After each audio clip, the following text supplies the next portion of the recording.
دیکھو قرآن کہتا ہے جی شہید کو مردہ نہیں کہنا. دوسرا سپارہ وَلَا تَقُولُوا لِمَن يُقْتَلُ فِي سَبِيلِ اللَّهِ أَمْوَاتٌ بَلْ أَحْيَاءٌ. فرمایا زندہ نہیں لیکن وہ شعوری نہیں ہے. اور چوتھے پارے میں کیا فرمایا؟ فرمایا گمان بھی نہیں کرنا.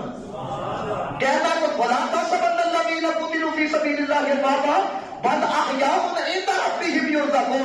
فرمایا گمان بھی نہیں کرنا. لیکن میں آپ کو بتاؤں میرے نبی کی زندگی شہید کی زندگی سے اوپر ہے.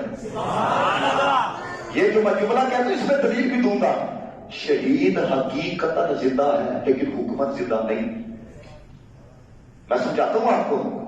کسی کی شہادت واقعہ ہو جائے, اس کی جو زوجہ ہے عدت گزارنے کے بعد دوسرا نکاح کر سکتی ہے, نکاح ثانی کر سکتی ہے.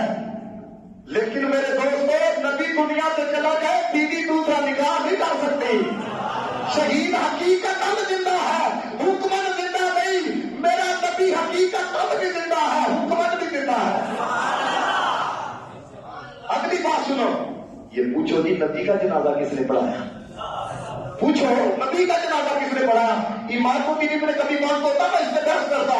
امام الدین ابن کثیر نے اس پر کلام کیا. کہتے ہیں ہر بات کے بعد جو نماز ہوتی ہے اس کے لیے امام کا ہونا ضروری ہوتا ہے.